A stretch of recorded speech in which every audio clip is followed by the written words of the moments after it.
mighty Math 7, Math 8 students, you are on day 3 of your RISE testing, and you have done a terrific job. Now, Mrs. Barker is going to be working with you to make sure we're able to schedule appropriately so you've got enough time between today and tomorrow to get this test completed.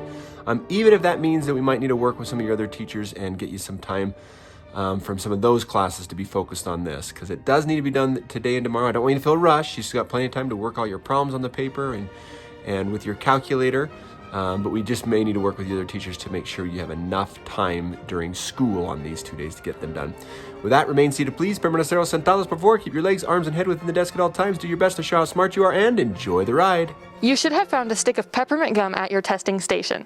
Please enjoy this refreshing treat as long as you are actively doing the tests or reviewing your questions and answers. Please make sure you keep your wrapper. When you are finished and have double-checked everything, you are ready to submit.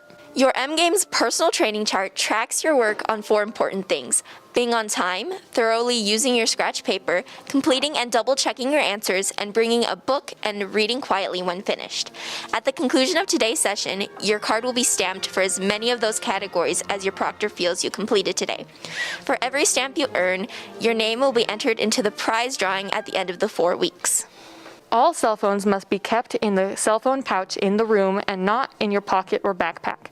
If it is still with you, please make sure to put it in the pouch at this time. Please remain seated during the test. If you need assistance, raise your hand and the proctor will come to you. Keep in mind, the proctor cannot help you solve, read, or explain any of the questions on your test.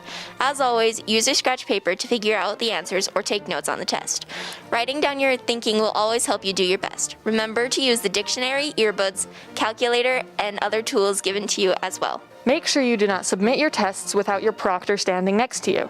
When you're finished with your test and decide you are ready to submit, please raise your hand and the proctor will help you. Your proctor will also remind you what your previous score was so you can beat your score for your own personal best. Once you have finished, you will need to sit quietly and read a book. No other activities can be done at this time. You absolutely cannot disrupt other test takers in the room. For this reason, we recommend you take your time and don't rush through the test. There is nowhere else to go once you're done.